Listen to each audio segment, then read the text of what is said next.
Rahasia suku Betawi, fakta tersembunyi dari dulu sampai sekarang. Pernahkah kamu berpikir, siapa sebenarnya orang Betawi? Dari mana mereka datang? Dan apakah benar Betawi itu cuma orang asli Jakarta?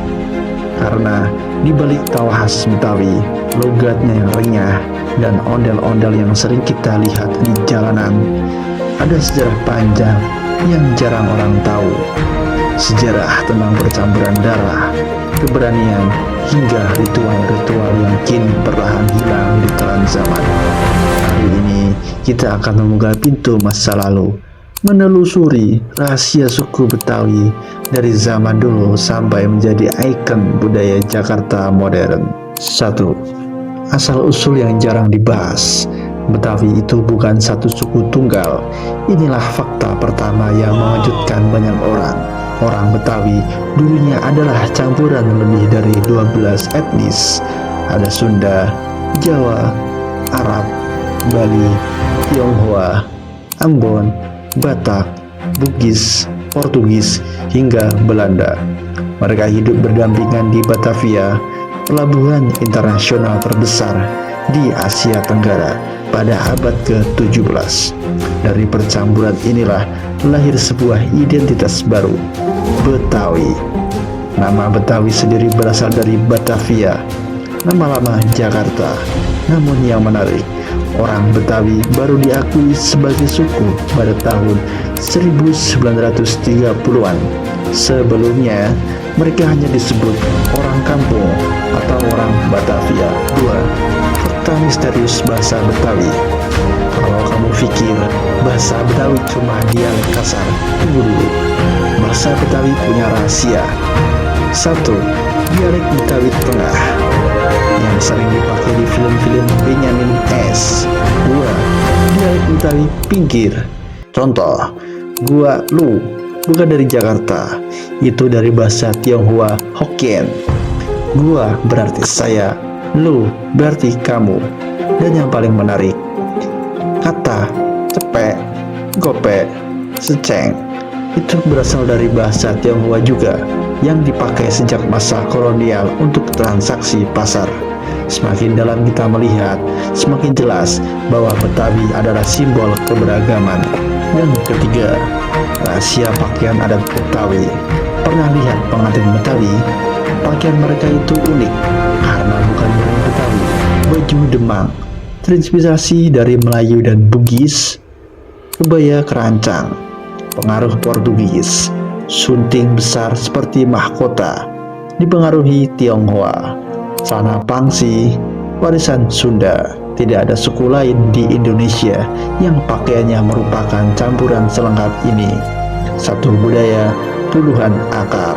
Ketujuh, Betawi modern masih ada atau sudah hilang. Saat ini, orang Betawi menghadapi tantangan besar mereka, hilang dari tanah sendiri. Banyak kampung Betawi berubah jadi gedung, mall, tol, dan apartemen. Jumlah orang Betawi murni terus menurun setiap tahun. Namun, Betawi tidak pernah benar-benar hilang. Festival, leno, ondel-ondel, musik gambang kromong, hingga kuliner perlahan bangkit kembali. Dan yang paling penting, anak muda Betawi kini bangga dengan identitasnya. Mereka menciptakan lagu-lagu modern, konten digital, bahkan film. Namun, tetap membawa nuansa Betawi. Betawi bukan lagi sekedar masa lalu, Betawi adalah bagian dari masa depan Jakarta. Dan sebagai penutup, jadi sekarang kamu tahu, suku Betawi bukan sekedar penduduk asli Jakarta. Mereka adalah simbol percampuran dunia, saksi sejarah kolonial, dan penjaga budaya yang kaya. Dari bahasa, pakaian, makanan, hingga seni, semuanya menyimpan jejak perjalanan manusia dari berbagai belahan dunia. Dan mungkin ketika kamu melihat ondel-ondel di pinggir jalan atau mendengar orang Betawi bercanda, kamu bukan lagi sekedar melihat budaya, tapi melihat sejarah panjang yang masih bernafas hingga hari ini. Terima kasih sudah menonton. Sampai bertemu di kisah suku berikutnya yang rahasianya akan kita bongkar bersama.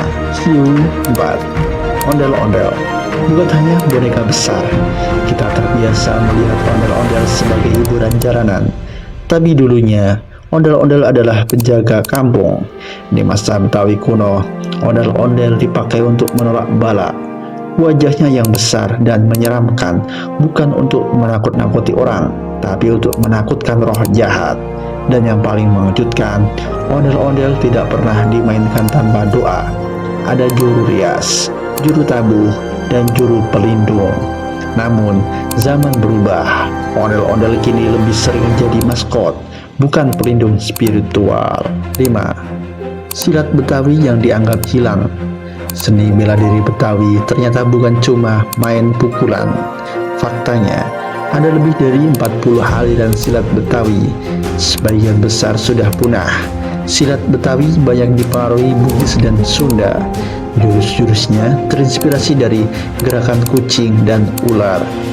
Yang jarang diketahui, pada zaman kolonial Belanda, silat Betawi pernah dilarang karena dianggap mengumpulkan massa dan memicu perlawanan. Karena itulah, silat dilakukan di kolong rumah, di ladang, atau di pinggir kali secara rahasia. 6. Makanan Betawi yang hampir hilang. Semuanya tahu kerak telur, tapi budaya kuliner Betawi jauh lebih luas dari itu. Berikut makanan Betawi yang hampir punah.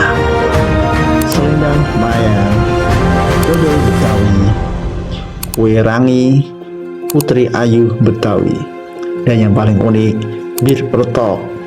Padahal namanya bir, tapi tidak memabukkan. Karena dulu orang Betawi ingin ikut budaya minum orang Eropa, tapi tetap sesuai syariat Islam. Maka dibuatlah bir peletok dari rempah yang meledak. Peletok saat dibuka.